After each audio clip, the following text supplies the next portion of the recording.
नमस्कार साथियों, स्वागत है आप सभी का वाईडी एग्रीकल्चर एकेडमी के डिजिटल प्लेटफॉर्म पर। मैं नीलेश पटेल आप सभी का हार्दिक स्वागत करता हूं। सभी प्यारे अभ्यर्थी हमारे बीच फटाफट से जुड़ेंगे और इस क्लास को ज़्यादा से ज़्यादा प्रयास करेंगे कि हम हर जगह इसको शेयर कर सके, फैला सके, ताकि हर एक बच्चा हमारे क्लास से जुड़ जाए और अपनी तैयारी को और बेहतर अंजाम दे सके।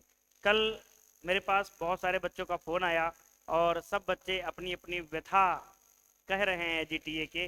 तो मैं ये कहना चाहूँगा प्यारे बच्चों, मैं आप लोगों के लिए वीडियो भी बनाता हूँ समय समय रहते, कि आप लोग भ्रमित मत होइए। बहुत ज़्यादा मोटिवेशन और बहुत ज़्यादा ये जो एग्ज़ाम के प्रति जानकारी आप लोगे वो आपके लिए बहुत ज़्यादा खतरनाक भी हो जाती।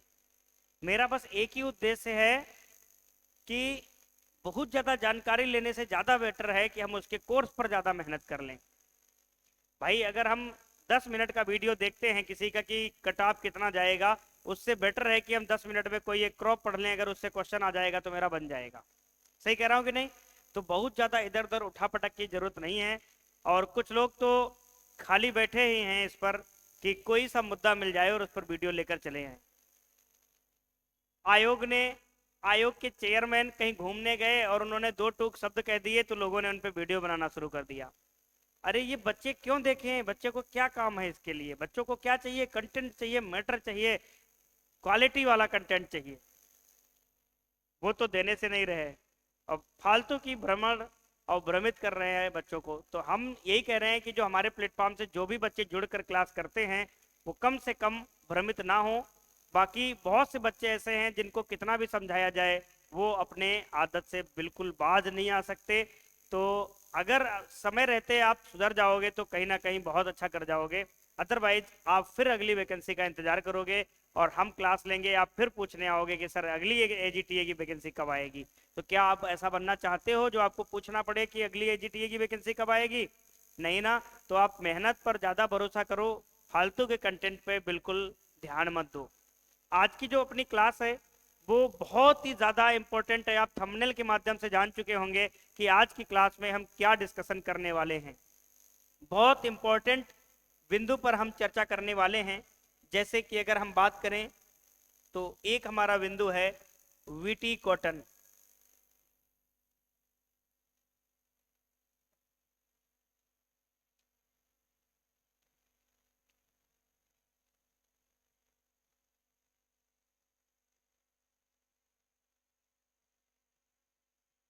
एक हम इस बिंदु पर चर्चा करने वाले हैं, वीटी कॉटन के बारे में हम आपको डिटेल से एनालिसिस करेंगे। देन उसके बाद हम एक टेक्निक और आपको बताएंगे, एक टर्म और बताएंगे, आरआर कॉटन। नया लग रहा होगा आपको कि सर आरआर कॉटन क्या होता है, इसके बारे में भी हम आपको बताएंगे कि आरआर कॉटन क्या होता है।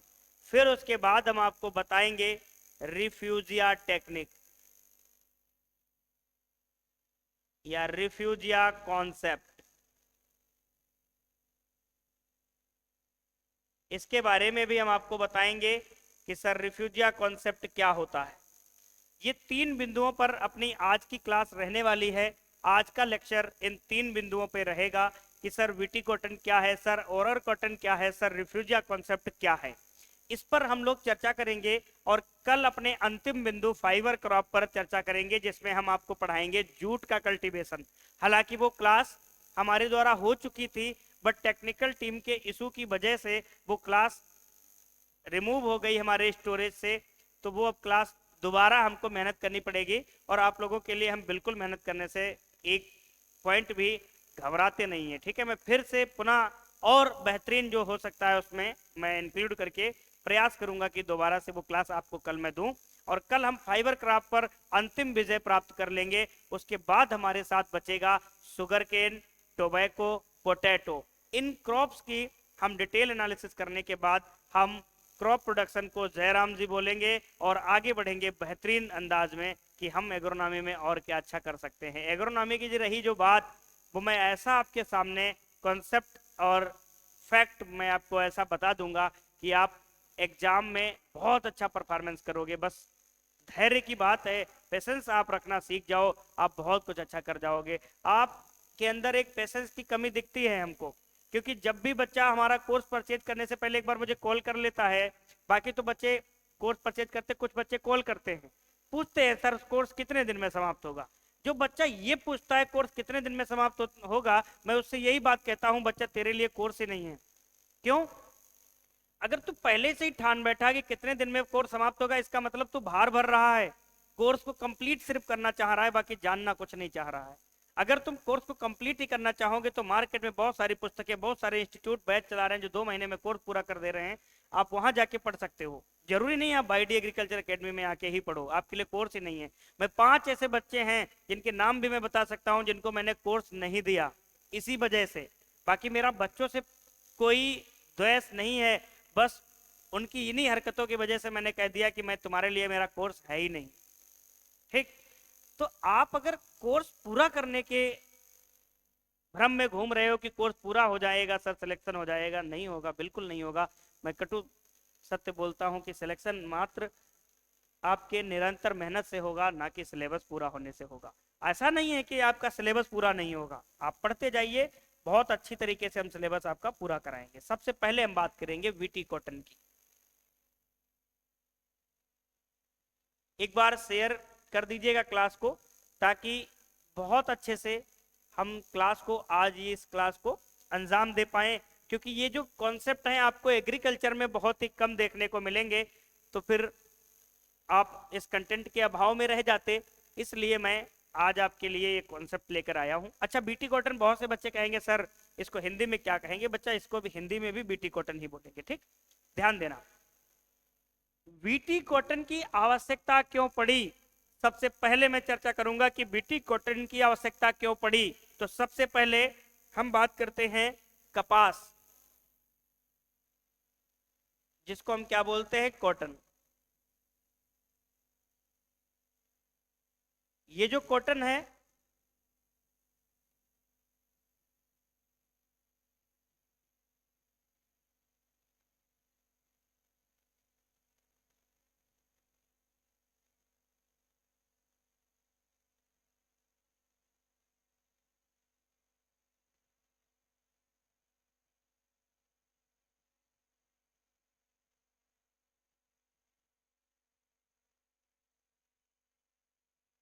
इस प्रकार से जो हम कॉटन को देखते हैं,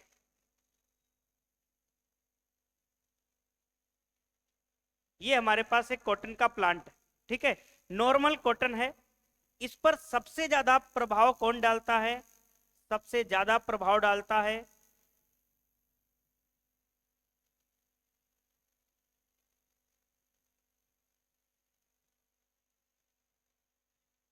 ये वॉलवर्म।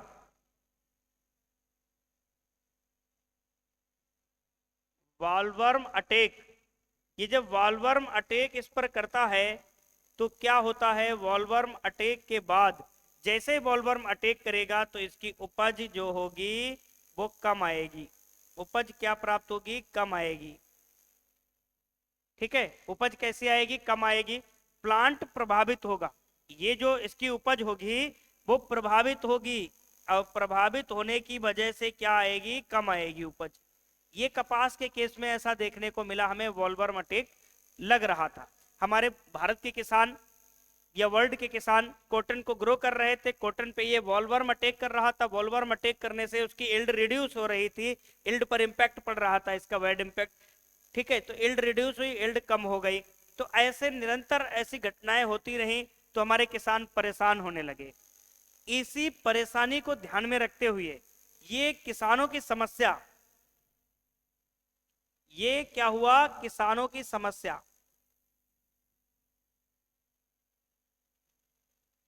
किसानों की समस्या कौन सी? कपास पर वॉलवर्म का अटैक, वॉलवर्म का प्रकोप।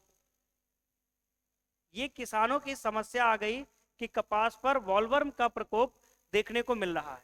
अब ये जो वॉलवर्म का प्रकोप है कपास पर देखने को मिल रहा है, वैज्ञानिकों के मन में चिंता आई कि क्यों ना इससे निजात दिया जाए। तो इससे निजात देने के लिए वैज्ञानिक शोध,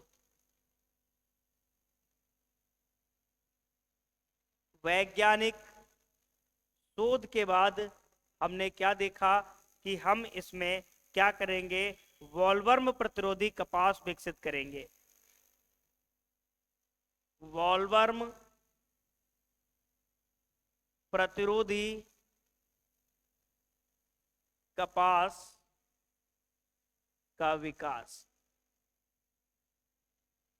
किसका? वॉलवर्म प्रतिरोधी कपास का विकास करेंगे। और वॉलवर्म प्रतिरोधी कपास का विकास अगर हम करेंगे तो कौन सा कपास आएगा हमारे सामने? VT cotton. कौन सा आएगा? VT cotton. वीटी कॉटन क्या है? एक जीएम क्रॉप है। क्या है? एक जीएम क्रॉप है।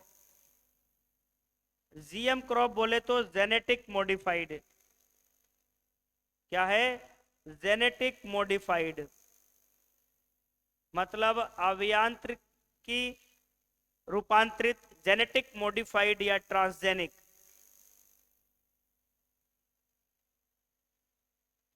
या ट्रांसजेनिक क्रॉप है। तो हम बात कर रहे हैं कि वीटी कॉटन क्या है? एक जीएम क्रॉप है, जेनेटिक मॉडिफाइड क्रॉप है। वीटी कॉटन को बनाने के लिए, वीटी कॉटन को तैयार करने के लिए, ये जो वीटी कॉटन का विकास हुआ, ये विकसित की गई, तो विकसित करने के लिए एक जीवाणु प्रयोग किया गया, मृदा जीवाणु। मृदा जीवाणु का प्रयोग, मृदा जीवाणु का प्रयोग किया गया। किसके विकास में? वीटी कॉटन के डेवलपमेंट में मृदा जीवाणु का प्रयोग किया गया। और वो मृदा जीवाणु कौन सा है? Bacillus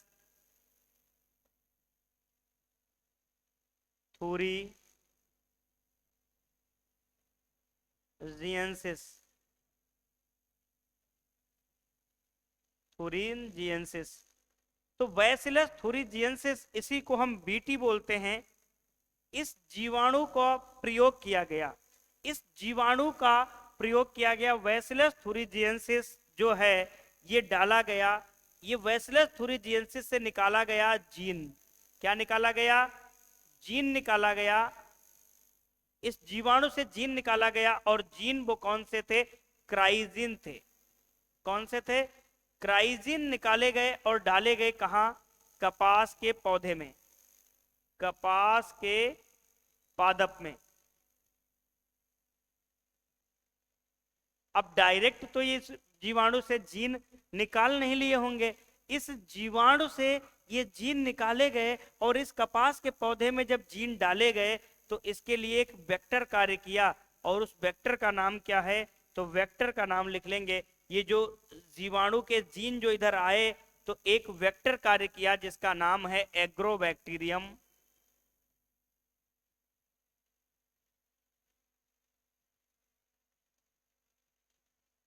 agrobacterium tumefaciens.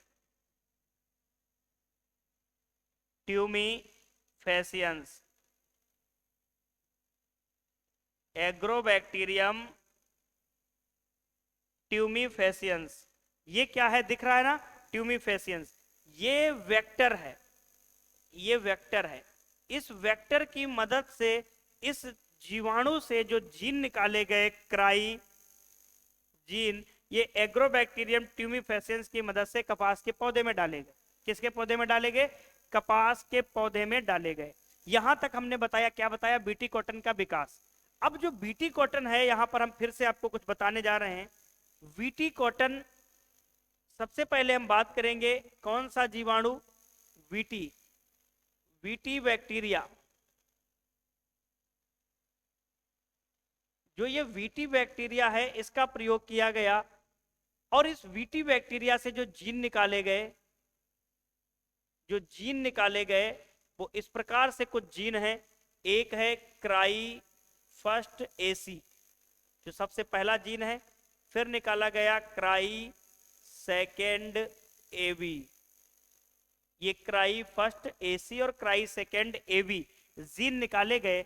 और इस जीन ये जो जीन है एक प्रोटीन प्रोड्यूस करता है, एक प्रोटीन प्रोड्यूस करता है, उस प्रोटीन का नाम है क्राई प्रोटीन। क्या नाम है?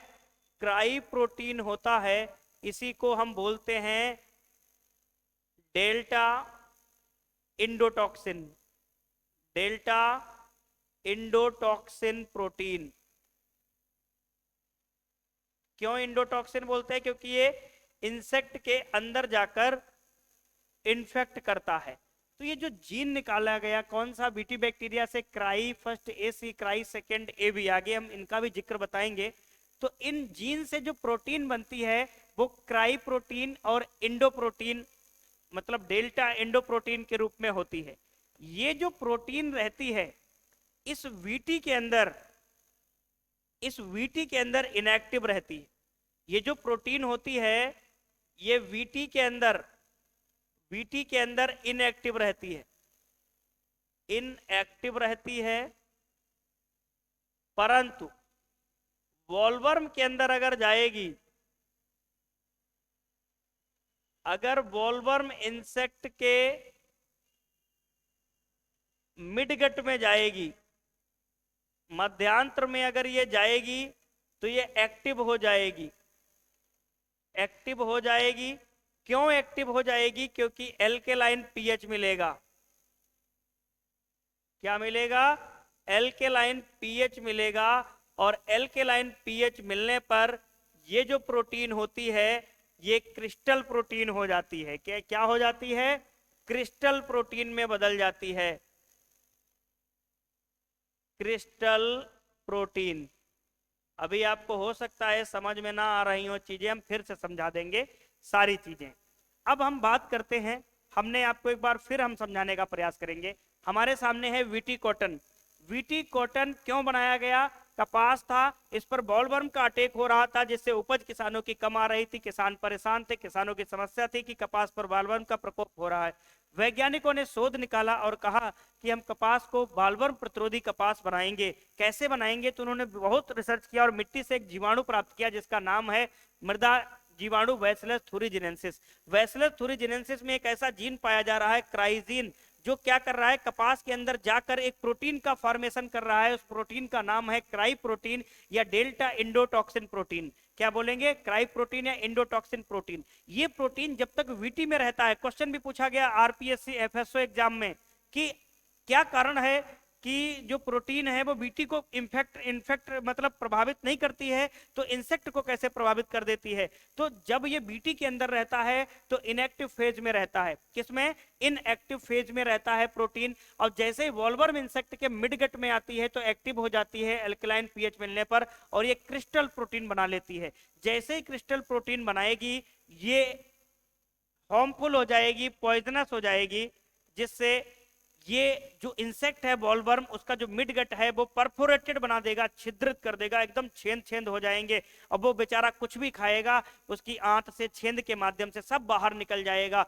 वो उसके अंदर कोई फूड मटेरियल बचेगा ही नहीं। वो भूख के व्याकुलता से तड़प तड़प कर 48 घंटे के अंदर अपनी जान दे देगा। यहां तक हमने बात कर ली। आप इसका स्क्रीनशॉट ले लो, फिर अब एक एक करके सारी जानकारी को हम लिखाते हैं। आप फटाफट से इसका स्क्रीनशॉट ले लो, फिर हम एक एक करके सारी चीजें लिखाते हैं आपको।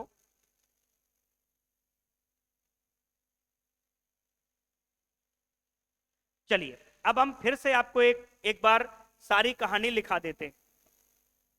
जैसे हमने बात की वीटी कॉटन, तो अब इससे कुछ महत्वपूर्ण बिंदुओं पर चर्चा करेंगे। सबसे पहला जो हमारा बिंदु होगा क्या होगा? इसका विकास। इसका विकास कहां हुआ? यूएसए में। ठीक है, यूएसए में इसका विकास हुआ। भारत में मान्यता कब मिली? तो भारत में मान्यता कब मिली ये क्वेश्चन आएगा तो मार्च 2002, मार्च 2002। अब कहानी आती है कि मान्यता कौन देता है, तो मान्यता देता है जेनेटिक इंजीनियरिंग अप्रेजल कमेटी। कौन मान्यता देता है? जेनेटिक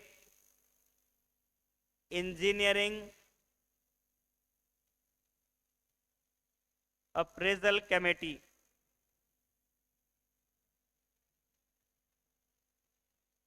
अप्रेजल कमेटी ये मान्यता देती है। अब जीईएसी ये किसके अंदर आता है? मिनिस्ट्री ऑफ एनवायरनमेंट,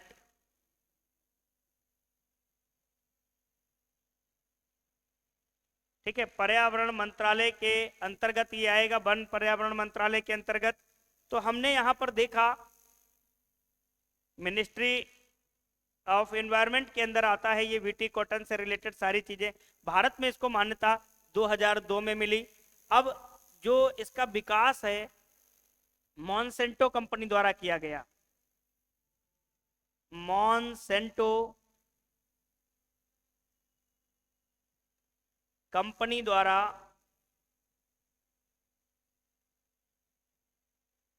विकसित। कौन? वीटी। वीटी कौन सी कंपनी द्वारा विकसित है? मॉन्सेंटो कंपनी द्वारा विकसित। क्या है वीटी? वॉलवर्म प्रतिरोधी कपास। वॉलवर्म प्रतिरोधी कपास है। कौन? वीटी। आगे लिखेंगे वीटी कॉटन। 95% एरिया इसका जो है पूरे विश्व में है। 95% एरिया जो है वो वीटी कॉटन का ही है। ट्रेडिशनल कॉटन अब लोग बहुत कम उगाते हैं, तो 95% एरिया पर वीटी कॉटन उगाया जा रहा है। बॉलवर्म प्रतिरोधी कपास है वीटी कॉटन। इस कपास का जो निर्माण हुआ वो किससे हुआ? बैसिलस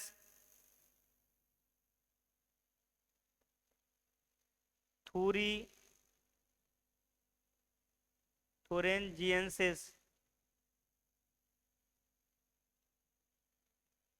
बैसिलस थुरिंजिएंसिस ये क्या है? Soil bacteria. ये सॉयल बैक्टीरिया है। इस सॉयल बैक्टीरिया बैसिलस थुरिंजिएंसिस में कुछ जीन पाए जाते हैं। इस बैक्टीरिया में कुछ जीन पाए जा रहे हैं और उन जीन का नाम है क्राई फर्स्ट एसी और एक का नाम है, रोने वाले जीन है, क्राई नाम लिखा है, क्राई सेकेंड एवी। तो इनसे वैरायटी भी डेवलप की गई बीटी की, जैसे क्राई फर्स्ट एसी का प्रयोग करके वोलगार्ड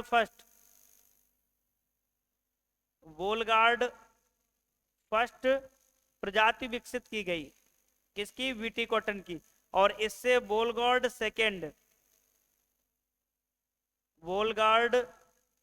सेकेंड प्रजाति विकसित की गई। अब ये दोनों प्रजातियां जो हैं, या वीटी कॉटन है, ये वॉलवर्म रेसिस्टेंट है, इस पर वॉलवर्म का प्रभाव कोई नहीं पड़ेगा। ये 95 में अमेरिका में सबसे पहले बना, यूएसए में 93 में इसकी शुरुआत हुई थी, 95 के आसपास ये यूएसए में बनकर तैयार हो गया। 2 साल बाद इसको चाइना ने भी अडॉप्ट किया। 97 में क्या किया? चाइना ने भी इसको अडॉप्ट किया। और 97 के बाद 2002 में जेनेटिक इंजीनियरिंग अप्रेजल कमेटी के द्वारा, भारत सरकार के द्वारा इसको अपने अंदर मान्यता दी गई। और भारत सरकार या भारत की पहली जीएम क्रॉप ट्रांसजेनिक फसल है। इंडिया की पहली, लिख लेना, भारत की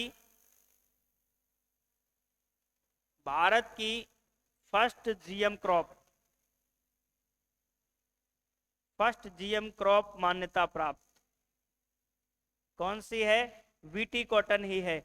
यहां तक हमने आपको बताया कि जो वीटी कॉटन से जीन निकाला गया, क्राई फर्स्ट एसी और क्राई सेकेंड एबी, इनसे वोलगार्ड वगैरह डेवलप की गई। ये जो वोलगार्ड वगैरह है ये सीडी माई साहब ने विकसित किया। आप इसका स्क्रीनशॉट ले लो, फिर मैं आगे और इसके बारे में बताता हूं।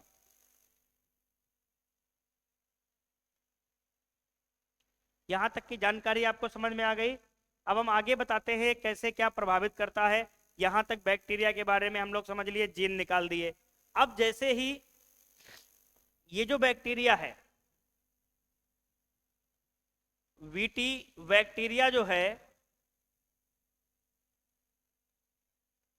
वीटी बैक्टीरिया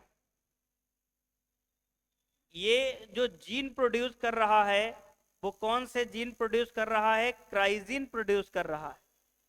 और ये जो क्राइजीन है वो प्रोटीन डेवलप कर रहे हैं। ये जो क्राइजीन है वो प्रोटीन डेवलप कर रहे हैं, और उस प्रोटीन का नाम है क्राई प्रोटीन। क्या नाम है? क्राई प्रोटीन है, ये जिसे डेल्टा इंडोटॉक्सिन बोलते हैं। डेल्टा इंडोटॉक्सिन, क्या बोलते हैं? डेल्टा इंडोटॉक्सिन बोलते हैं। डेल्टा इंडोटॉक्सिन प्रोटीन के नाम से जानते हैं। ये जो प्रोटीन रहती है, ये जो प्रोटीन रहती है वीटी की, अगर हम बात करें वीटी में, तो ये इनएक्टिव फॉर्म में रहती है। इनएक्टिव फॉर्म में रहती है। जैसे ये प्रोटीन आती है वॉलवर्म के मिडगट में, जैसे ही जाती है, ये वॉलवर्म के मिडगट में जैसे ही जाती है, वहां इसको मिलता है पीएच कैसा? एल्केलाइन। क्षारीय पीएच मिलता है। हमारी आंत या मिडगट में कैसा पीएच होता है? एल्केलाइन पीएच मिलने पर ये मिडगट में जाने के बाद एक्टिव फॉर्म में आ जाती है। किस फॉर्म में आ जाती है? एक्टिव फॉर्म में आ जाती है ये प्रोटीन। ठीक है। अब क्वेश्चन राजस्थान में पूछा गया था ना कि क्या कारण है कि ये बीटी के अंदर नुकसानदायक नहीं होती है, और जैसे ही कीट के अंदर आती है नुकसानदायक हो जाती है। जैसे ही ये क्या होता है, एक्टिव फॉर्म में आती है, किसकी वजह से? एल्केलाइन पीएच की वजह से ये एक्टिव फॉर्म में आती है, और एक्टिव फॉर्म में आने के बाद ये बनाती है क्रिस्टल प्रोटीन। क्या बनाती है? क्रिस्टल प्रोटीन, जो क्या करता है? डाइजेस्टिव सिस्टम, पाचन तंत्र, डाइजेस्टिव सिस्टम के अंदर जो मिडगट आती है, इस मिडगट को क्या कर देता है? छिद्रित कर देता है। परफोरेटेड, इसको छिद्रित कर देता है। परफोरेटेड इसको बना देता है। जब ये आंत ही इसकी छिद्रित हो जाएगी तो जो खाएगा वो बाहर निकल जाएगा, जो खाएगा वो बाहर निकल जाएगा। छिद्रित होने की वजह से ये जो कीट होता है, ये क्या होता है? भूख के कारण, भूख के कारण इसकी क्या हो जाती है? मृत्यु हो जाती है। कितने?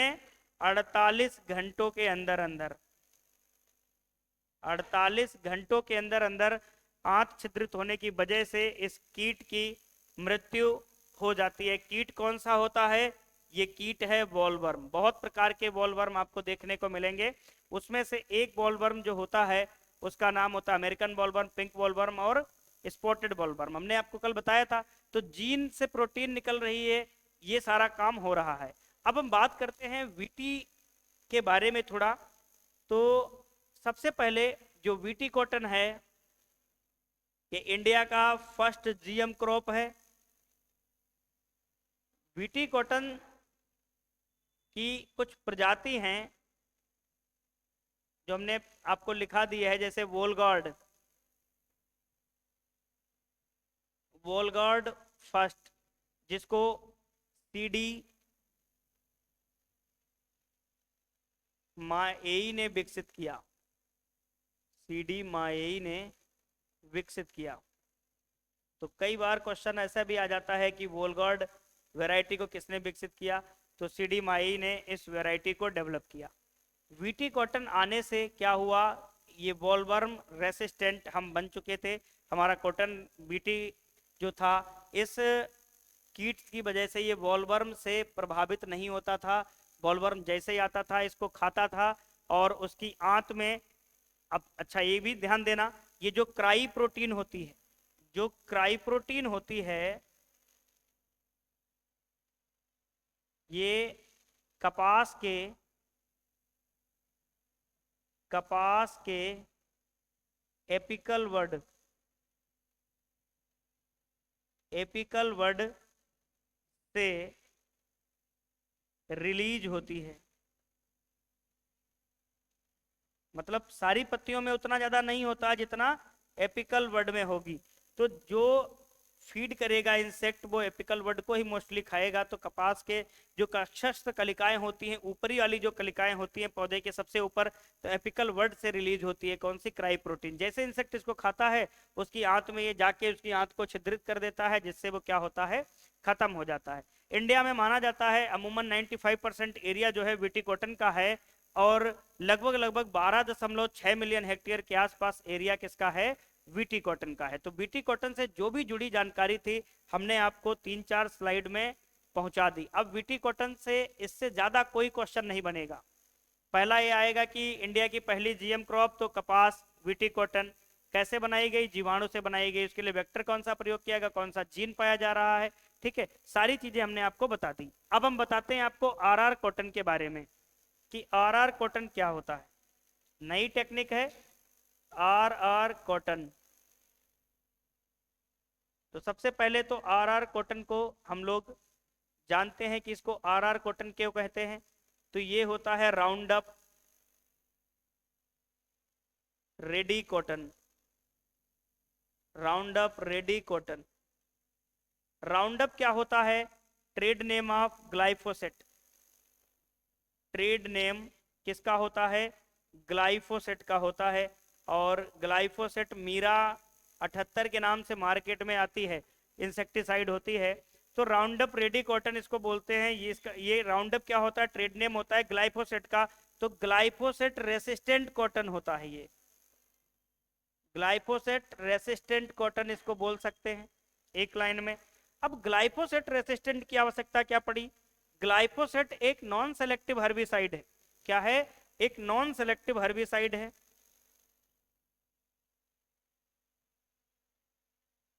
नॉन सेलेक्टिव हर्बिसाइड है।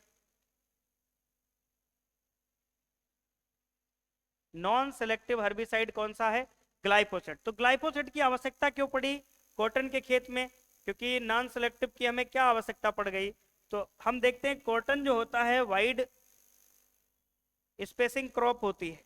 वाइड स्पेसिंग क्रॉप जो होती है, तो इनके बीच बीच में जो ये एरिया है, इसमें डिफरेंट फैमिलीज के जो वीड्स होते हैं, जो वीड्स होते हैं,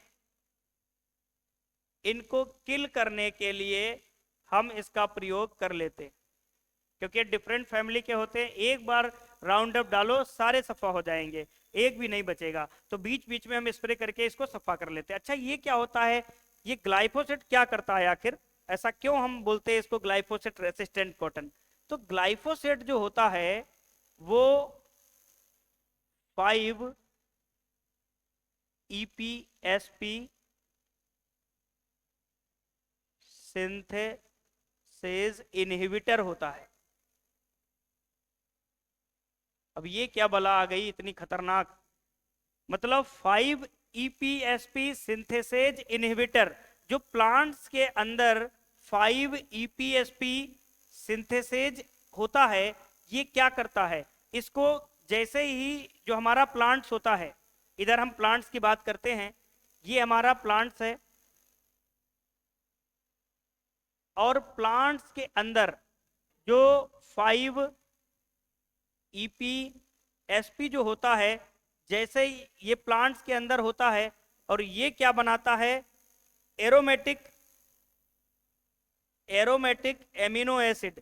ये बनाता है एरोमेटिक एमिनो एसिड। और एमिनो एसिड आगे चल के क्या बनाते हैं? प्रोटीन। और जैसे ही प्लांट के अंदर प्रोटीन बन जाएगी तो ये समझ लो प्लांट अपना जीवन यापन अच्छा करता रहेगा। परंतु हम ये जो प्लांट के अंदर ईपीएसपी एंजाइम होता है, ये एक एंजाइम होता है, इसका जो कार्य क्या रहता है? प्लांट्स के अंदर ये एरोमेटिक एमिनो एसिड फॉर्मेशन करता है। एमिनो एसिड का फॉर्मेशन करता है, और एमिनो एसिड ही आगे चल के क्या बनाते हैं? प्रोटीन का निर्माण करते हैं।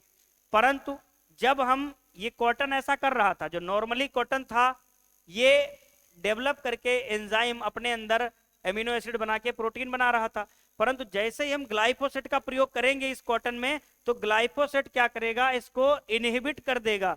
जब इसको इनहिबिट कर देगा तो एमिनो एसिड, जो एमिनो एसिड बन रहे थे, जो एमिनो एसिड बन रहे थे, इनका जो फॉर्मेशन होगा, इनका जो फॉर्मेशन होगा वो क्या हो जाएगा, स्टॉप हो जाएगा।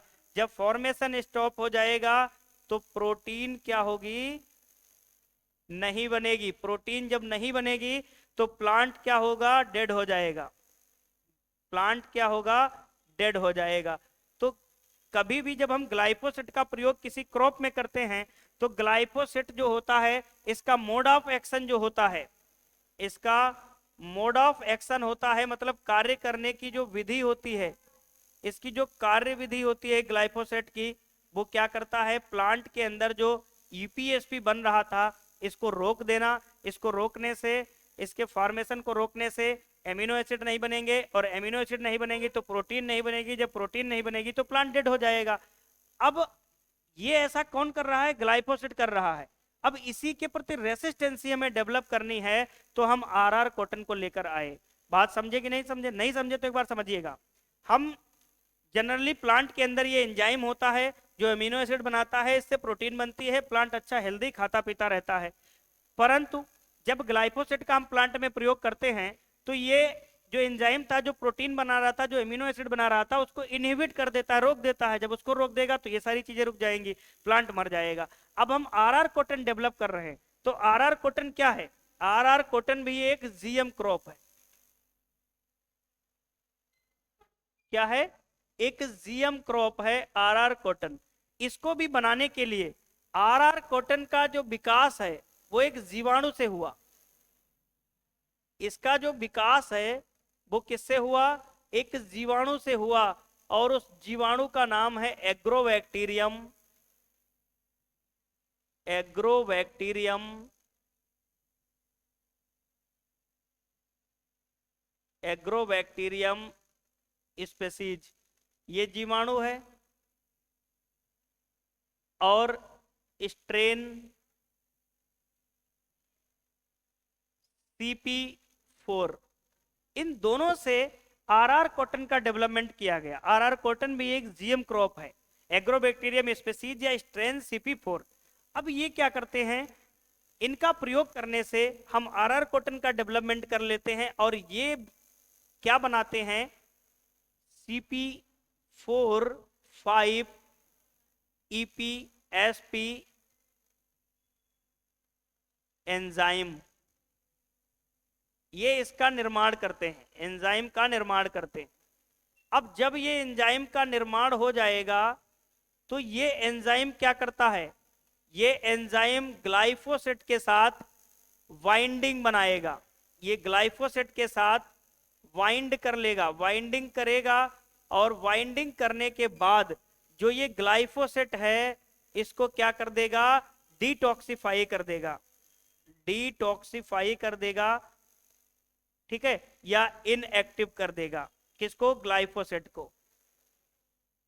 ध्यान देना, ये जो एंजाइम प्रोड्यूस हो रहा है किसकी मदद से, एग्रोबैक्टीरियम जीवाणु का प्रयोग करके हम आरआर कॉटन डेवलप किए, जो कि एक जीएम क्रॉप है। इसका प्रयोग करने से हमारे प्लांट्स के अंदर CP4 5 EPSP एंजाइम बना, जो क्या कर रहा है, एरोमेटिक अमीनो एसिड बना रहा है, जिससे प्रोटीन बन रही है। ये एंजाइम ग्लाइफोसेट के साथ वाइंडिंग करता है, और वाइंडिंग करने के साथ साथ ग्लाइफोसेट को डिटॉक्सिफाई करता है या इनएक्टिव बना देता है, जिससे क्या होता है, ये एंजाइम हमारा बचा रह जाता है।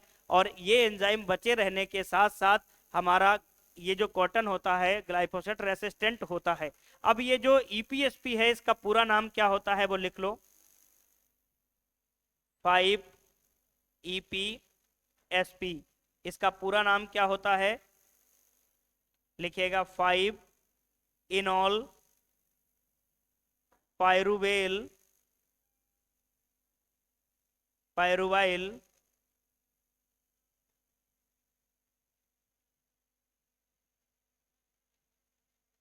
सिकमेट,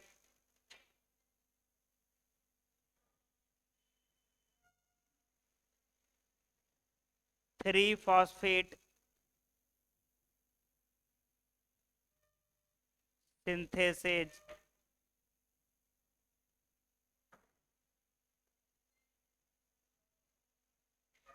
सिंथेसेज, ठीक है। अब हमने बात की, इसका पूरा नाम लिख लिया। इसका पूरा नाम क्या है? 5-enol pyruvyl सिकमेट 3-फॉस्फेट सिंथेसेज। ये बड़ी कहानी है, खतरनाक। इसको एक बार मैं फिर से समझा देता हूँ। आरआर कॉटन जो है एक जीएम क्रॉप है, जिसका डेवलपमेंट हम एग्रोबैक्टीरियम स्पीसीज या स्ट्रेन CP4 की मदद से किए। और ऐसा हम कैसे कर पाते हैं? जब टीआई प्लाज्मिड टेक्निक अपनाते हैं, तब ट्यूबर या ट्यूमर इंड्यूस प्लाज्मिड टेक्निक हम इसका डेवलपमेंट कर लिए। ये क्या करता है? एरोमेटिक एमिनो एसिड बनाता है, जिससे प्रोटीन बनती है और हमारा प्लांट अच्छा ग्रोथ करता है। ग्लाइफोसेट के प्रयोग करने से ग्लाइफोसेट इसी को खत्म कर देता था, परंतु जब हम ये डेवलप कर लिए पहले से, अब ग्लाइफोसेट के साथ ये क्या कर लेगा? वाइंडिंग कर लेगा, रिश्तेदारी बनाएगा। रिश्तेदारी बनाने से कहेगा तो कि तुम थोड़ी देर के लिए चुप रहो, मतलब इसको डिटॉक्सिफाई या इनएक्टिव कर देगा, जिसकी मदद से जो हमारा कॉटन होगा, फिर चाहे ग्लाइफोसेट प्रयोग करो चाहे कोई भी प्रयोग करो, ये क्या होगा? रेसिस्टेंट ही रहेगा। तो ये थोड़ा नया था, आप लोग इसका भी स्क्रीनशॉट ले लीजिएगा। उसके बाद हम लोग रिफ्यूजिया टेक्निक पढ़ते हैं।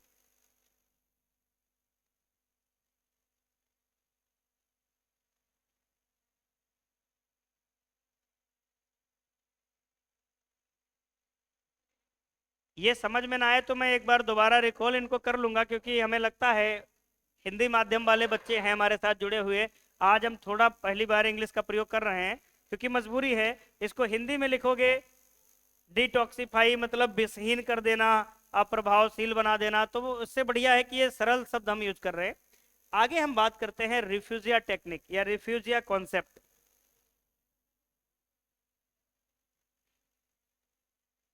साल 2017 की बात है, 2017 की बात है। महाराष्ट्र, आंध्र प्रदेश और कर्नाटक, महाराष्ट्र, आंध्र प्रदेश और कर्नाटक के खेतों में, यहां के खेतों में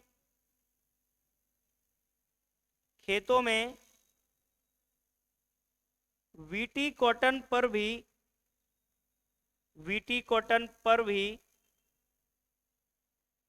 पिंक वॉलवर्म का अटैक देखा गया।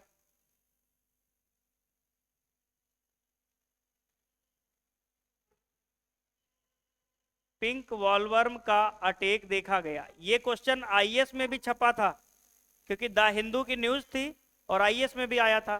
ठीक है, तो हमने क्या देखा? खेतों में वीटी कॉटन पर भी पिंक वॉलवर्म का अटैक देखा गया। अच्छा, जो वीटी कॉटन होता है, ये तो क्या होता है? ये तो वॉलवर्म रेसिस्टेंट होता है, फिर भी इस पर वॉलवर्म कैसे अटैक कर गया? ये थोड़ी चिंताजनक बात हुई। ठीक है, पहली बार देखा गया कि बीटी कॉटन, जिसके लिए हमने बनाया ही था कि वॉलवर्म ना लगे इस पर, और उसमें भी वॉलवर्म लग गया। तो अब वैज्ञानिकों की चिंता बढ़ गई कि आखिर ऐसा क्या हो रहा है। तो जैसे हम बात करते हैं वीटी कॉटन की,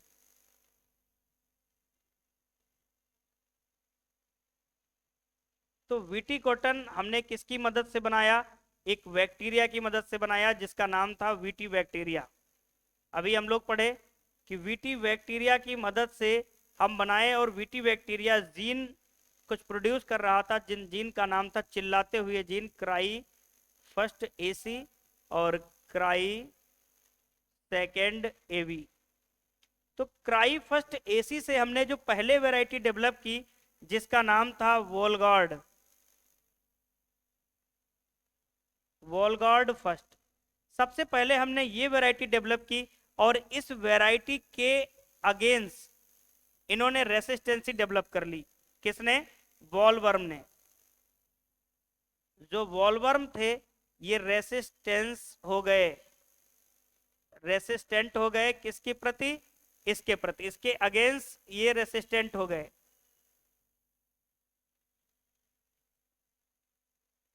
अब वोलगार्ड के प्रति ये रेसिस्टेंट हो गए, तो वैज्ञानिकों ने सोचा कि तुम एक के प्रति तो रेसिस्टेंट हो गए हैं, अब हम दूसरी वैरायटी निकालेंगे जिसका नाम रखेंगे वोलगार्ड सेकेंड। वोलगार्ड सेकेंड नाम रखा। अब सेकेंड कुछ दिन तक कारगर हुई, इस पर वॉलवर्म का अटैक नहीं आया। फिर थोड़ी देर बाद देखा गया, थोड़े दिनों बाद, कि यहाँ भी जो वॉलवर्म थे वो रेसिस्टेंट हो गए। अब वैज्ञानिकों के मन में चिंता गहरी हो गई कि हम कहाँ तक जीन डेवलप करेंगे, कहाँ तक हम वैरायटी डेवलप करेंगे, ये तो बार बार रेसिस्टेंसी अपने अंदर डेवलप करते हुए जा रहे हैं। तो एक कॉन्सेप्ट आया जिसका नाम था रिफ्यूजिया कॉन्सेप्ट।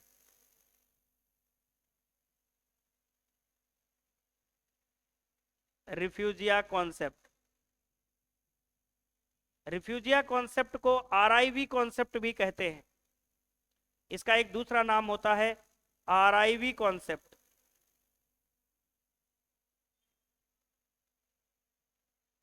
आरआईवी कॉन्सेप्ट का मतलब होता है रिफ्यूजिया इन वैग। रिफ्यूजिया इन वैग क्या होता है? रिफ्यूजिया टेक्निक, इसको समझते हैं। एक हम फील्ड लेते हैं, कोई कॉटन का फील्ड ये बना लेते हैं। अब इस फील्ड में रिफ्यूजिया टेक्निक ये कहता है कि पहले हम कॉटन के खेत के चारों तरफ क्या करेंगे, 5-5 जो लाइनें हैं वो किसकी लगाएंगे? Non VT cotton. जो इधर की जो 5-5 रो हैं वो नॉन वीटी कॉटन की लगेंगी।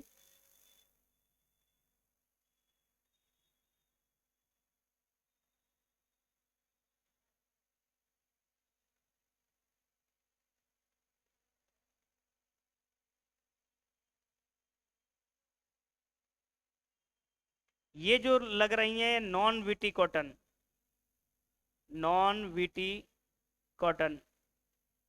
और जो बीच में लग रहा है इसका नाम है वीटी कॉटन।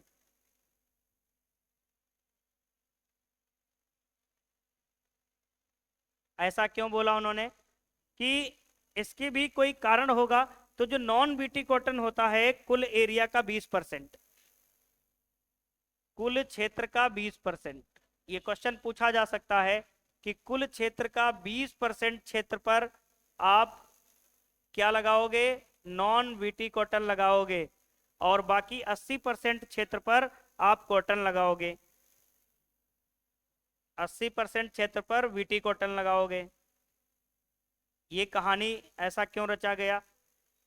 अब हम बात करते हैं, आप मार्केट में जाओगे कभी कॉटन का सीड लेने, तो 450 ग्राम का आपको पैकेट मिलेगा, वो होगा बीटी कॉटन का, और उसके साथ दुकानदार आपको 25 ग्राम का पैकेट लगा के देगा, वो कहेगा ट्रेडिशनल कॉटन ले जाओ, जिसको हम नॉन बीटी कॉटन बोलते हैं। ऐसा क्यों ऐसा किया गया? तो जब भी बात आती है रेसिस्टेंसी की, जब भी कभी बात आती है रेसिस्टेंट की या रेसिस्टेंस की, तो रेसिस्टेंस हमेशा आता है रिसेसिव जीन से। रिसेसिव जीन से आता है।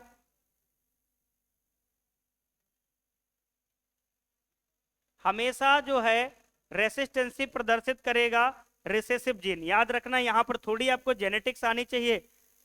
2 प्रकार के जीन हमारे होते हैं, एक डोमिनेंट एक रिसेसिव। तो जो रेसिस्टेंस का जो कैरेक्टर होता है वो हमेशा रिसेसिव जीन डोमिनेट मतलब प्रदर्शित करता है। और रिसेसिव जीन कब प्रदर्शित करेगा? जब यहां पर होमो जाइगस की कंडीशन होगी या होमोजीनियस की कंडीशन होगी। होमोजीनियस की कंडीशन होगी तब ये रिसेसिव जीन रेसिस्टेंसी प्रदर्शित करेगा। अब यहां पर होमोजीनियस हमने रखा ही नहीं, बीटी कर दिया, नॉन बीटी कर दिया, होमोजाइगस हटा दिया, हेट्रोजाइगस की कंडीशन ले आए। अब क्या होता है कि कुछ जो इंसेक्ट होते हैं, कुछ जो इंसेक्ट होते हैं वो फीड करते हैं नॉन बीटी कॉटन। ये जो कीट है ये आया, फीड किया नॉन बीटी कॉटन। तो जो नॉन बीटी कॉटन को फीड करेगा उसके अंदर रेसिस्टेंसी डेवलप नहीं होगी। क्यों नहीं होगी? क्योंकि रेसिस्टेंसी नहीं आएगी, क्योंकि कोई जीन ही नहीं है नॉन बीटी में। नॉन बीटी में कोई जीन नहीं है जो जिसके प्रति वो रेसिस्टेंसी डेवलप करे। और जो बीटी को कीट फीड करेगा उसके अंदर रेसिस्टेंसी आएगी। उसके अंदर रेसिस्टेंसी आएगी, क्योंकि वो वीटी जीन को, वीटी कॉटन को खा रहा है तो क्राइजिन ले रहा है, क्राइजिन के प्रति वो रेसिस्टेंसी डेवलप करेगा। यहाँ कोई क्राइजिन है ही नहीं तो वो रेसिस्टेंसी काहे की डेवलप करे। अब कुछ कीट ऐसे आ जाएंगे जिनके अंदर रेसिस्टेंसी होगी, कुछ कीट ऐसे आ जाएंगे जिनके अंदर रेसिस्टेंसी नहीं होगी। अब ये आपस में दोनों क्या करेंगे, निषेचन करेंगे, कभी ना कभी नर और मादा मिलकर एक नई पीढ़ी बनाना चाहेंगे। तो क्या होगा, जब नई पीढ़ी बनाने की ये सोचेंगे तो कुछ कीट, मान लो एक है एक्स, ए मानते हैं, एक को हम ए मान लेते हैं और एक को मान लेते हैं हम बी। ये दोनों क्या हैं, इंसेक्ट हैं, ये दोनों इंसेक्ट हैं, एक है ए और एक है वी। इन दोनों का आपस में क्रॉस हुआ तो F1 पीढ़ी जो हमें मिली, जो F1 जनरेशन हमें मिली, यहां पर कैसे इंसेक्ट आएंगे, तो सारे के सारे नॉर्मल इंसेक्ट आएंगे। कैसे आएंगे, नॉर्मल।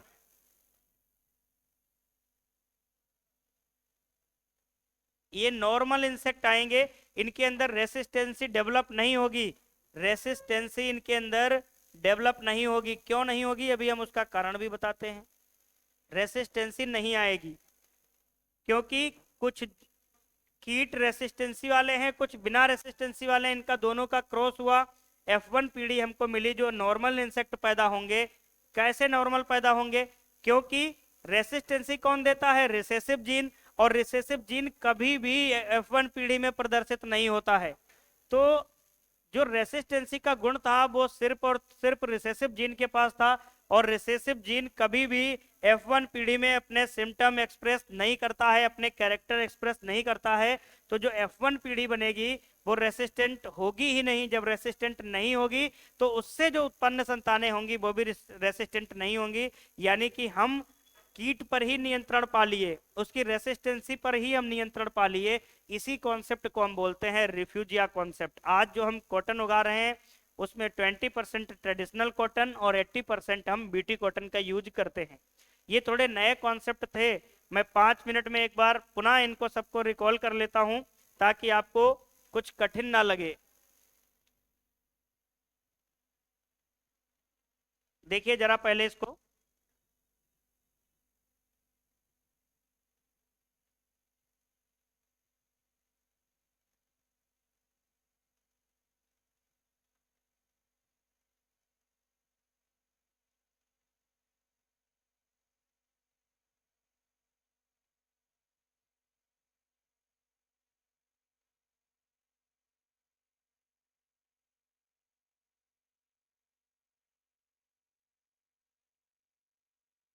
देखिए सबसे पहला जो आज का हमारा टॉपिक था वीटी कॉटन। हमने बात की कि वीटी कॉटन को हम लाए ही क्यों। नॉर्मल कॉटन का किसान प्रोडक्शन कर रहा था, नॉर्मल कॉटन पे बॉलवर्म अटैक कर रहा था, ये किसानों की बड़ी समस्या देखने को मिली। वैज्ञानिकों ने विचार किया कि क्यों इस समस्या का हम निजात कर दें। तो इन्होंने क्या सोचा कि बॉलवर्म प्रतिरोधी कपास का हम विकास करेंगे, जिसका नाम इन्होंने रखा वीटी कॉटन। अब बात आई कि वीटी कॉटन कैसे बॉलवर्म के प्रति रेसिस्टेंसी डेवलप करेगा। इन्होंने रिसर्च करना प्रारंभ किया और सॉइल में एक बैक्टीरिया देखा जिसका नाम था बैसिलस thuringiensis। इस बैक्टीरिया से इन्होंने जीन निकाले जिसका नाम था क्राइजीन, और इस क्राइजीन का प्रयोग कपास के पौधे में करना था। तो ऐसे हो नहीं सकता था, तो टीआई प्लाज्मिड टेक्निक के, डीएनए रिकॉम्बिनेंट टेक्निक के द्वारा हम एग्रोबैक्टीरियम ट्यूमिफेसियंस नाम के वेक्टर का प्रयोग करके कपास के पौधे में इसके जीन को इंसर्ट किया।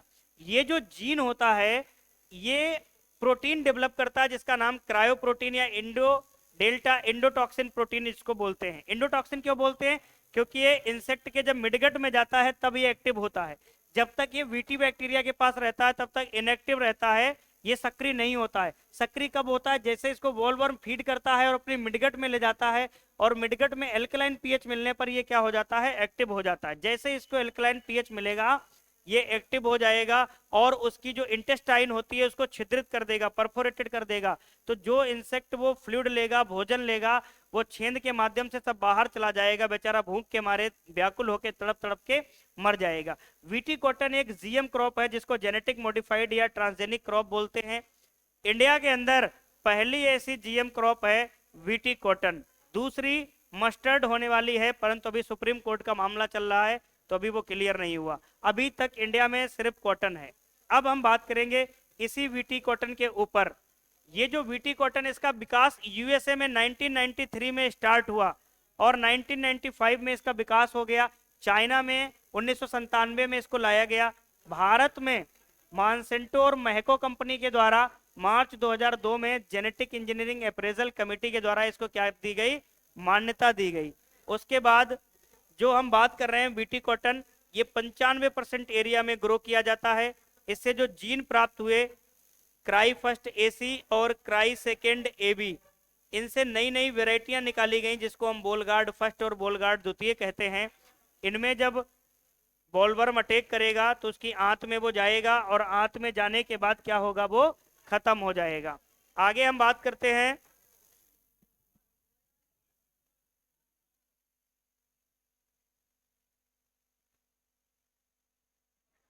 हमने यहाँ पर बात की कि जो जीन था वो प्रोटीन बना रहा था, एक्टिव फॉर्म में आ रहा था, क्रिस्टल प्रोटीन का निर्माण कर रहा था।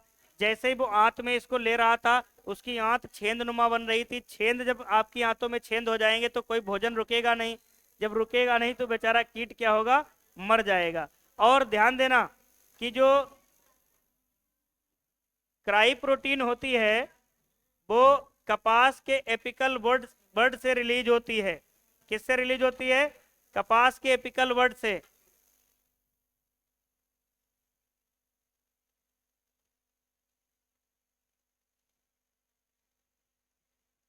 तो ये कपास के क्राई प्रोटीन जो बन रही है कपास के एपिकल वर्ड से रिलीज हो रही है।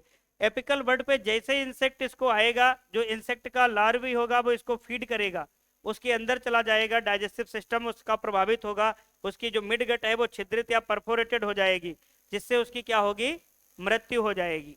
बाद वाला जो कॉन्सेप्ट हमारा था आरआर कॉटन, ये जो आरआर कॉटन हमने बनाया, राउंड अप रेसिस्टेंट कॉटन, ये क्यों बनाया, क्योंकि कॉटन जो हमारी वाइड स्प्रेड क्रॉप है, वाइड स्पेसिंग क्रॉप है, उसके बीच बीच में जो डिफरेंट डिफरेंट फैमिली के वीड्स आ जाते हैं, उनको खत्म करने के लिए हम राउंड अप का प्रयोग करते हैं। राउंड अप क्या होता है, एक बार प्रयोग 1000 बार उसका लाभ।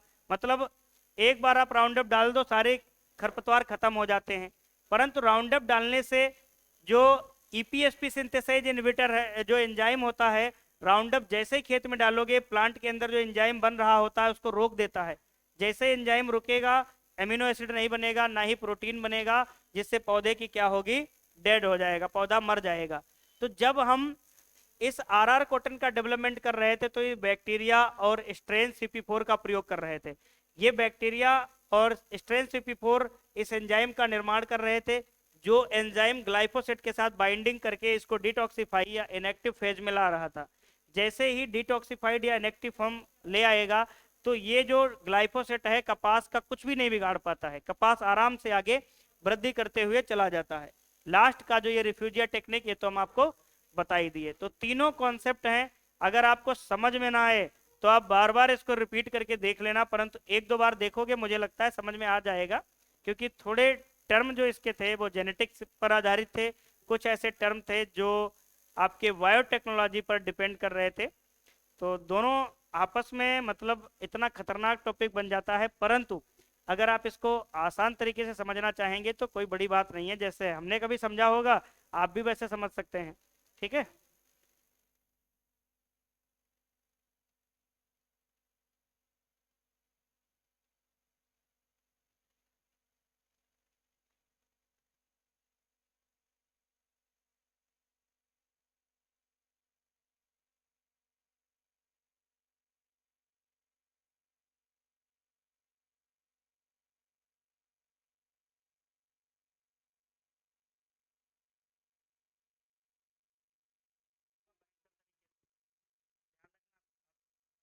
बड़े कितने भी हो गए हो, मारेंगे तो छोड़ेंगे नहीं किसी को, चाहे लड़का हो चाहे लड़की हो।